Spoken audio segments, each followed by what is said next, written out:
I'm Michael, and this is the story of my life with Jennifer. We've been together for over 7 years now, and I still remember the day we met like it was yesterday. It was at a coffee shop in our neighborhood. She was sitting at a corner table, buried in a book, her brow furrowed in concentration. I was instantly drawn to her, captivated by the way she immersed herself in the story. After mustering up the courage, I approached her and struck up a conversation about the book she was reading. That moment marked the beginning of what I thought was a beautiful journey together. Our life together has been filled with laughter, shared dreams, and endless adventures. We complemented each other perfectly. I was the planner, always organizing our weekend getaways, while she was the free spirit, spontaneous, and ready to explore the world without a second thought. We created a home filled with love, where we could be ourselves without fear of judgment. The first few years were like a dream. We had our share of late-night talks, dancing in the kitchen to our favorite songs, and quiet evenings spent binge-watching shows on the couch. I loved the way she'd curl up beside me, her head resting on my shoulder as we laughed together. Jennifer brought joy into my life in a way I never knew was possible. As time went on, we faced challenges like any couple, but we always emerged stronger. We supported each other through job changes, family issues, and even the mundane daily grind. I still recall the night we celebrated my promotion at work. We laughed until our sides hurt, sipping wine and reminiscing about how far we had come since those early days of uncertainty. But lately, something shifted in our relationship.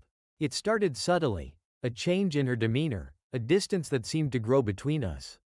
At first, I brushed it off as the natural ebb and flow of a long-term relationship. We had both been busy with work and personal commitments, and I thought it was just stress manifesting itself. However, as the weeks passed, I couldn't ignore the signs. Jennifer became more withdrawn, often lost in thought, her laughter less frequent. She started spending more time on her phone, and I couldn't help but notice how she would smile at messages I couldn't see. It was a small change, but enough to gnaw at my mind. I tried to engage her in conversation, asking about her day or suggesting outings, but her responses felt half-hearted as if her mind were elsewhere. One evening, as we sat on the couch in silence, I turned to her and said, "Jen, is everything okay? You seem distant lately." She offered a faint smile, one that didn't reach her eyes, and said, "I'm just tired, Mike. Work has been hectic." I wanted to believe her, but a nagging doubt settled deep within me. I found myself replaying moments in my head, searching for clues, desperately wanting to understand what was happening to us. I noticed how she would take longer to return home from her workouts and how she had started dressing differently, more meticulously. Almost as if she were trying to impress someone. Despite my attempts to maintain normalcy, the undercurrent of unease grew stronger. My heart raced whenever I thought about losing her, and it terrified me. I couldn't shake the feeling that something was wrong. Something more profound than the typical ups and downs of a relationship. As I settled into bed that night, my mind racing, I realized I was at a crossroads. I had two choices: confront Jennifer about my suspicions or bury my head in the sand, hoping the unease would pass. But deep down, I knew that ignoring the signs wouldn't make them disappear. I had to find out the truth, no matter how painful it might be.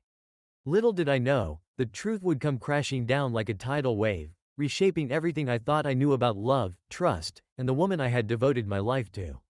It was a typical Saturday afternoon when my world began to unravel. The sun streamed through the windows, illuminating our living room in a warm glow. I had planned to spend the day tackling some overdue chores around the house, but an unexpected wave of fatigue hit me. Instead of diving into the to-do list, I decided to relax and enjoy a bit of downtime. Jennifer was out for her usual weekend run, and I found solace in the quiet of our home, the kind of stillness that usually felt comforting but today felt different, heavy. I picked up my phone to scroll through social media, a mindless distraction when a notification caught my eye. A friend of mine had posted a photo from a recent gathering, and as I tapped through the images, I stumbled upon something that would forever alter my perception of reality. In one of the pictures, Jennifer stood laughing with a group of friends. She looked radiant, her smile bright, but it wasn't just her happiness that struck me, it was who she was with. Nathan, her high school friend. I felt an unsettling twist in my stomach as I examined the image closely. They were standing too close together, their body language suggesting a familiarity that made me uncomfortable. My heart raced as I scrolled through the rest of the photos, and each subsequent image only fueled the anxiety building within me. In one shot, they were seated on a couch, their heads tilted together as if they were sharing a secret. In another, Nathan had his arm around her shoulder, and she was leaning into him, laughing at something he said. The laughter that once felt like a light breeze now felt like a crushing weight on my chest. I couldn't shake the feeling that this was more than just a friendly reunion. When Jennifer came home, still flushed from her run, I pretended everything was fine. I greeted her with a smile, but inside, I was a storm of emotions. I couldn't find the words to confront her. My mind raced through a myriad of scenarios. What if I was reading too much into this? What if there was nothing to worry about? But deep down, a dark intuition whispered that something was indeed wrong. Over the next few days, I found myself increasingly consumed by doubt. I replayed the images over and over in my mind, and I scrutinized every interaction Jennifer and I had. I began to notice the subtle changes in her demeanor, how she would glance at her phone during our conversations, the way she sometimes hesitated before answering my questions. Was I imagining things, or was there a hidden truth lurking just beneath the surface? Driven by an insatiable need for clarity, I found myself snooping through her belongings when she wasn't around. I knew it was wrong, but the urge to uncover the truth overrode any sense of morality. I rifled through her purse and found her phone. My heart pounded as I unlocked it with the passcode I had memorized. I scrolled through her messages, my breath hitching with each notification I opened.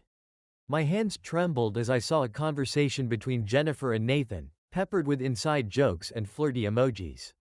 The gut-wrenching reality hit me like a sledgehammer. There it was, the evidence of betrayal. Clear as day. The lines that had once defined our relationship blurred as I read their words, a heartbreaking confirmation of my deepest fears. "Can't wait to see you again," one message read. Another simply stated, "You always know how to make me laugh." My heart sank further into despair.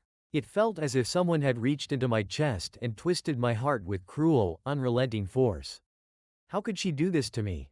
How could she betray the love we had built together? Feeling the walls closing in, I put her phone back exactly where I found it, desperate to appear nonchalant. But inside, I was shattered. The life I had envisioned with Jennifer, the plans we had made, and the dreams we had shared, all felt like a mirage, an illusion that was now painfully out of reach. As I lay in bed that night, the reality of my situation settled in like a heavy fog. I felt lost, betrayed, and utterly alone. The woman I loved was slipping through my fingers, entangled in a web of lies and deceit with Nathan. My heart ached, and I knew I had to confront her about what I had discovered. But the fear of the fallout, the confrontation, and the potential loss of everything we had built together paralyzed me. In the darkness, I began to contemplate my next move. I felt a surge of anger building within me, a fire igniting as I plotted my course of action. I couldn't let this go unanswered. I needed to find a way to expose the truth. I would make her see what she was throwing away. But as I lay there, staring at the ceiling, the weight of my own impending choices began to suffocate me. The road ahead was dark and uncertain, but one thing was clear. I was no longer the man I used to be. I was now a man betrayed, and I would do whatever it took to reclaim my life. After the devastating discovery of Jennifer's betrayal, I felt a surge of emotions, anger, hurt, and an overwhelming desire for revenge. I knew I couldn't just sit idly by while my world crumbled around me. I had to take action, not only to expose Nathan for what he was but also to shake the foundation of their relationship. It was time to put my plan into motion. As the days passed, the betrayal morphed into a burning determination within me. I envisioned how I could manipulate the situation to my advantage. I thought long and hard about the best way to undermine Nathan in Jennifer's eyes. The goal was to create doubt, to make her question his loyalty, and ultimately, to break whatever bond they had formed. I started by gathering information on Nathan, his schedule, his interests, and anything I could use to my advantage. I knew he frequented a local bar with friends on weekends, and that was where I decided to launch my first attack. I reached out to a couple of our mutual friends and casually mentioned my concerns about Nathan. I fabricated stories about him acting strangely, being overly flirtatious with other women, and being evasive about where he was when he wasn't with Jennifer. I planted these seeds of doubt subtly. "Have you noticed how Nathan seems different lately?" I'm worried he's not being faithful, I would say, watching their reactions carefully. I wanted to ensure that my words spread like wildfire among our social circle, so I made sure to casually drop hints during group gatherings. The more I sowed these ideas into the minds of our friends, the more they began to question Nathan's character. Next, I took to social media. I created a fake account, using a profile that looked legitimate and friendly. I began following Nathan, liking his posts and occasionally commenting in a way that seemed innocent but hinted at something deeper. I wanted to plant the idea in Jennifer's mind that Nathan might have secrets, that he could be hiding something from her. It was all about creating an atmosphere of mistrust, an underlying current that would inevitably reach her. With each passing day, I became more immersed in my scheme. I would often watch Jennifer and Nathan interact during our group hangouts, taking mental notes on their dynamics. I saw how comfortable they were with each other, and it fueled my fire. I had to dismantle that comfort and turn it into suspicion. One evening, as we all gathered for a small dinner party at our house, I decided to up the ante. As I served drinks, I deliberately dropped hints to Jennifer, ensuring she would overhear. "You know, I heard Nathan was out late last weekend with some friends. I wonder what he was really up to," I said casually, watching her reaction closely. I could see her brow furrow slightly, the wheels in her mind beginning to turn. I turned to our friends, subtly steering the conversation. "It's funny how sometimes people change when they think no one is watching, right? Like they can have secrets they keep from those closest to them." I dropped my gaze to Jennifer, gauging her expression. A flicker of concern crossed her face, and I felt a rush of satisfaction. Each subtle comment was calculated. I had to make sure that any doubts I planted were not so overt that she would dismiss them. I wanted her to be genuinely uncertain about Nathan without feeling like I was directly attacking him. This was psychological warfare, and I was committed to executing it flawlessly.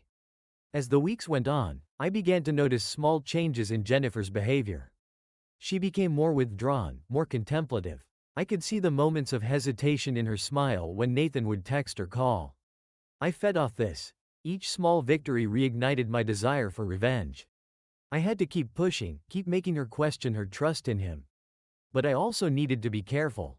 I didn't want to overplay my hand and risk exposing my agenda.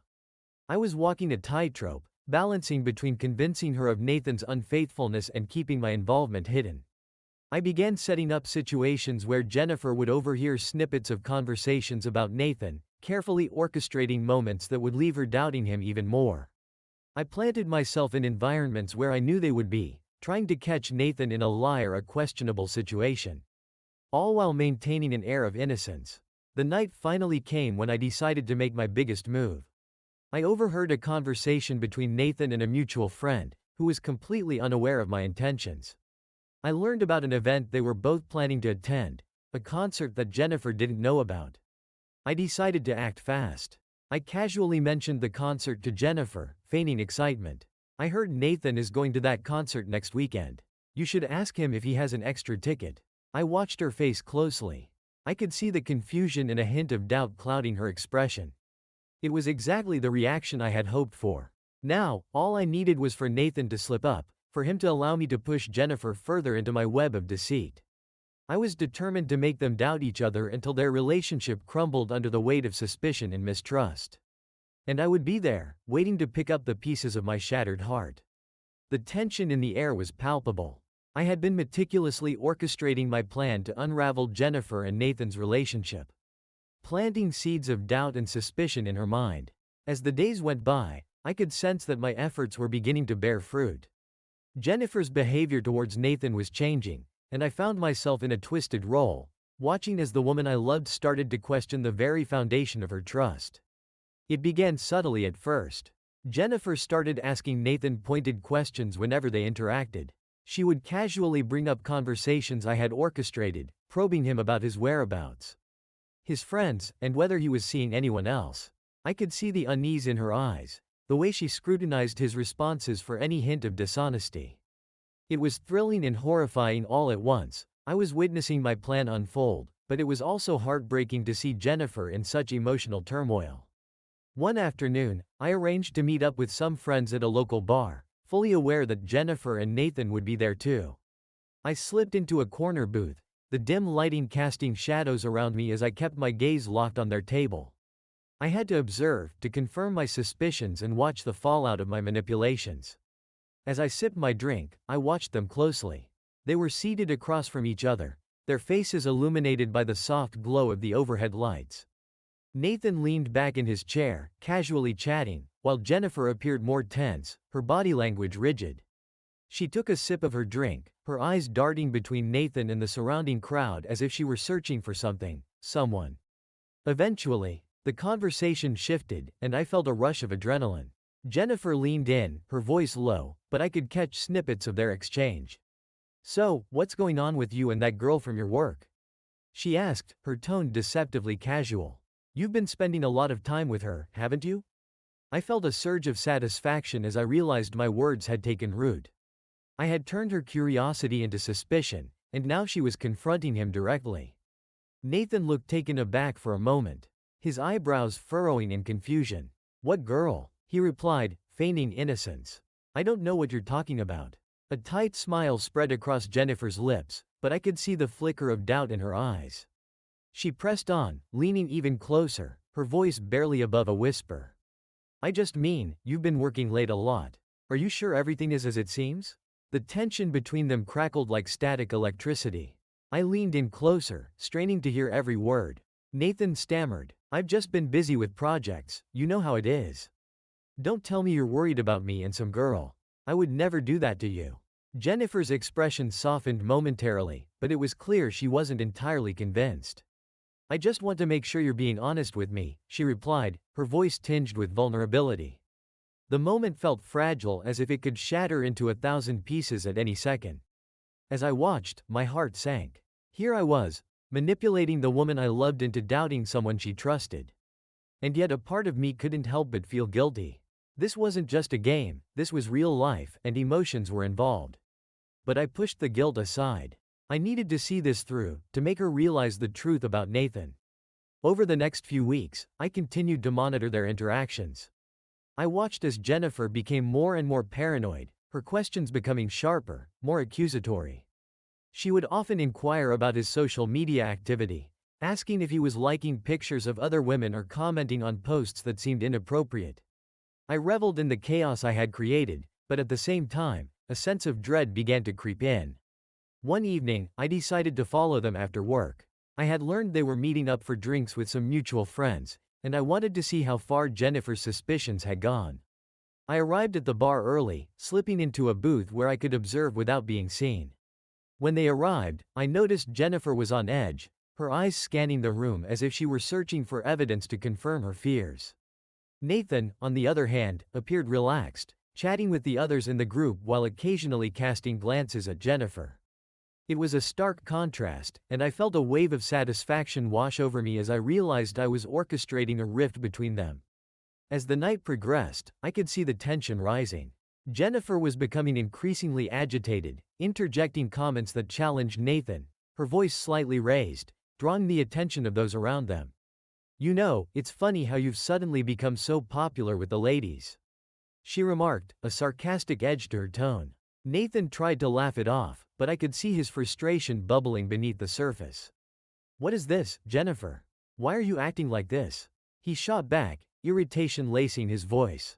The atmosphere shifted, the laughter around them dimmed as the group fell silent, sensing the brewing conflict. I watched intently, knowing I was the puppeteer pulling the strings. I had succeeded in creating an environment of distrust between them. Every question Jennifer posed, every hint of suspicion she expressed, chipped away at Nathan's facade, causing cracks to form in their relationship. The feedback loop I had initiated was now in full effect. Jennifer's doubts were feeding into Nathan's defensiveness, and I could see the spiral tightening. I couldn't help but feel a mix of triumph and sorrow. I had set this in motion, and now it was becoming a reality. As I sat there in the shadows, I felt a wave of uncertainty wash over me. Was I willing to destroy their relationship just to heal my wounds? I pushed the thought away, determined to see my plan through to the bitter end. After all, I had already come too far to turn back now. The consequences of my actions were yet to unfold, but I was ready to face whatever came next. The days that followed my successful manipulations felt like a tightly wound coil, teetering on the edge of snapping. Jennifer was becoming increasingly paranoid about Nathan, and I was reveling in the chaos I had created. But beneath my facade of confidence, a creeping anxiety began to take hold. I had played my cards well, but I hadn't been as careful as I thought. The fear of being discovered lurked in the back of my mind, and I couldn't shake the feeling that my deception would come back to haunt me. It all came to a head one fateful evening. I had just returned home from work, my mind racing with thoughts of how to continue sowing discord between Jennifer and Nathan. I was lost in my plans when I noticed something off. The atmosphere in the house felt charged, heavy with unspoken tension. I found Jennifer in the living room, her arms crossed tightly, her expression unreadable. It sent a shiver down my spine. "Michael, we need to talk," she said, her voice low but steady. My heart raced as I prepared for the confrontation I had been dreading yet anticipating. I forced a casual smile, but inside, I was panicking. "Sure, what's on your mind?" I asked, feigning innocence. Jennifer's gaze intensified, and I could see the hurt and anger bubbling just beneath the surface. "I found something that makes me question everything," she said, her tone laced with a chilling seriousness. I felt a knot form in my stomach. Had she discovered my messages? The comments I'd planted? Panic washed over me as I realized I hadn't been careful enough to erase the trail I had left behind. My mind raced, searching for a way out, a way to spin this back in my favor. "What do you mean?" I asked, keeping my voice steady, though my heart was pounding. "I saw some messages on Nathan's phone," she began, and my breath caught in my throat. "Messages about me and you. They weren't what I expected." He was confused, hurt. "Wait, Jennifer, what do you mean?" I interrupted, trying to deflect. "Nathan's just playing games. You shouldn't believe anything he says." She shook her head, cutting me off. "That's not all, Michael. I've seen how you've been acting, how you've been planting these doubts in my head about him. I talked to some of our friends, and they mentioned things you said, things that didn't add up. They were concerned for me. And I started putting pieces together. My mind raced as I tried to come up with a plausible excuse. You're misinterpreting everything. I was just trying to look out for you. Nathan, he's not the guy you think he is." Jennifer stepped closer, her eyes blazing with fury.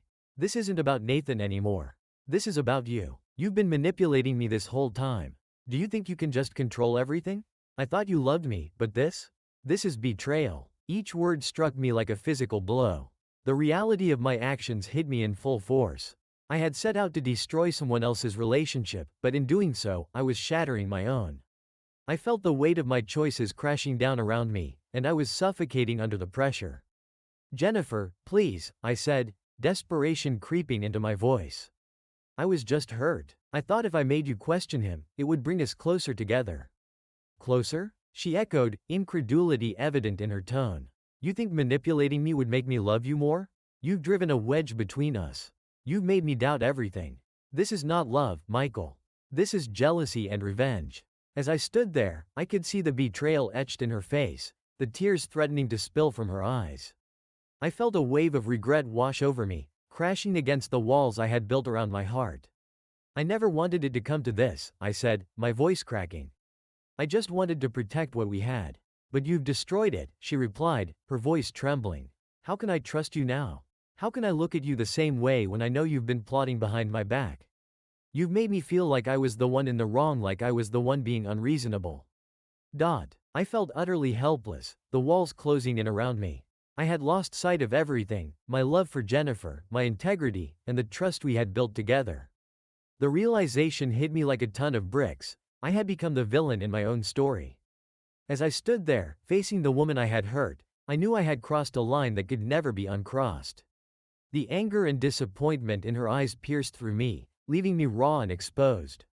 I had let my insecurities and pain morph into something unrecognizable, something monstrous. "Maybe I don't even know who you are anymore," she said, her voice barely above a whisper. "I can't be with someone who thinks it's okay to manipulate and betray. This isn't the relationship I signed up for." With those final words, Jennifer turned away, leaving me standing alone in the living room, drowning in my guilt and regret. I felt the weight of my actions crash down on me, and the reality of what I had lost settled in. I had set out to ruin Nathan, but in the end, I had only succeeded in ruining us. As I stood there, the silence enveloped me, echoing the emptiness in my heart. I was left to grapple with the consequences of my choices, a broken man in the wake of my deceit. The room was thick with tension, each moment stretching into an eternity as Jennifer's anger simmered just beneath the surface. I stood there, caught between my desire to defend myself and the sinking realization that I had betrayed the very person I loved. The silence was deafening, punctuated only by the sound of my heartbeat, thrumming loudly in my ears. "Michael, how could you?" Jennifer finally broke the silence, her voice rising with a mix of fury and heartbreak. "You think you can just manipulate everyone and everything to get what you want? This is not how a relationship works." I opened my mouth to respond, but the words felt heavy as if they were lodged in my throat. "I didn't mean for it to go this far," I managed to say, my voice trembling. "I thought I was protecting us. Protecting our relationship. I was just so hurt when I found out about you and Nathan." "Protecting us?" She scoffed, her eyes ablaze with anger. "You've done nothing but destroy our trust. Do you think lying and scheming would bring us closer together? You've turned me into a paranoid mess." I know, I exclaimed, desperation creeping into my tone. "But I was scared, Jen. I felt like I was losing you, and I didn't know how to handle it. I thought if I could just make you see the truth about him, then we could go back to the way things were." "The truth?" she echoed, incredulity etched on her face. "You think your twisted version of the truth is what I need? I can't believe you thought this was a good idea. You've betrayed me in the worst way possible. You didn't just betray Nathan, you betrayed our relationship and everything we built together." I clenched my fists, fighting back tears of frustration. "I was wrong, I admit it, but can't you see that I was just trying to protect myself from being hurt again? I love you, Jennifer. I didn't want to lose you to him." Jennifer shook her head, her expression filled with disbelief. "Love doesn't manipulate, Michael. It doesn't control. This is not love, this is a toxic obsession. I can't even look at you right now. You've ruined everything." Her words cut through me like a knife, and I felt the weight of my actions crash over me once again. I had crossed a line that I could never uncross, and now I was fighting to salvage something that felt irreparably broken.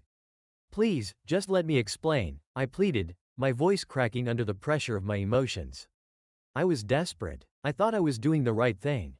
"But you weren't," she yelled, her voice echoing off the walls. "You were doing what was right for you, not for us. You've put your insecurities and jealousy above everything else. And now, I can't even trust you."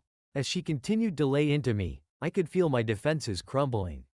The anger I felt at Nathan for betraying me paled in comparison to the guilt and shame weighing me down. I realized that I was the architect of my destruction. "I never wanted it to come to this," I said, my voice barely above a whisper. "I just wanted to keep you safe. You've made me feel anything but safe." Jennifer retorted, her voice trembling with emotion. "I can't believe I ever thought I could rely on you. You've shown me your true colors, and I don't like what I see. You're a stranger to me now." The finality in her tone crushed me. I felt the walls closing in around me, suffocating me with the reality of what I had lost. I was fighting a battle I had already lost, and I could feel the weight of my decisions pressing down harder than ever. In the days that followed our explosive confrontation, the fallout from my actions began to unfold like a dark cloud looming over me. The conflict with Jennifer had ignited a fire that would soon consume everything I had built, both personally and professionally. News of my manipulations didn't just stay within the walls of our home. It spread like wildfire among our friends and acquaintances. Whispers began circulating, and I quickly became the subject of gossip at social gatherings. The same friends I had confided in, those who had once supported me, now looked at me with a mix of disappointment and disgust. I tried to keep a low profile, but it felt impossible. Every time I walked into a room, I could feel the stares and the hushed conversations that ceased when I approached. I was the villain in my own story, and there was no escaping the consequences of my actions. One evening, I attended a dinner party I had been looking forward to, hoping to mend some friendships and salvage my reputation. But the atmosphere was icy the moment I walked in. Conversations stopped, and I could see the way people exchanged glances, their expressions revealing everything I feared. Jennifer was there, of course, and she was the center of attention. I felt like an outsider in my own life, watching as she laughed and engaged with others, her beauty shining even in her anger. She was no longer just my wife. She was a force of nature, and I was a ghost haunting her world. Hey, Michael, one of our mutual friends called out, the mockery evident in his tone. How's it feel to be the talk of the town? Heard you've been busy playing puppet master. Laughter erupted around the table, and I felt my face flush with embarrassment and shame. I forced a smile, but inside, I was crumbling. I didn't mean for things to get out of hand, I replied weakly, but my voice fell flat against the mocking atmosphere. You mean you didn't mean to get caught? Jennifer interjected, her voice sharp and biting. Maybe if you had been honest from the start, we wouldn't be in this mess. The laughter around us died, replaced by a tense silence. I felt like a pariah, the weight of my actions crashing down on me. I had always prided myself on my integrity, but now I was a cautionary tale, a warning to others about the dangers of jealousy and betrayal. As the night dragged on, I realized that my career was beginning to suffer as well. Rumors spread beyond our social circle and seeped into my professional life.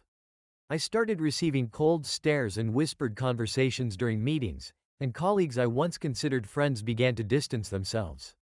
It wasn't long before my boss called me into his office for a discussion. Michael, we need to talk about your recent performance and the rumors circulating about you, he said, his tone stern. I value your contributions, but this situation is becoming a distraction. I felt my heart sink as he laid out the details.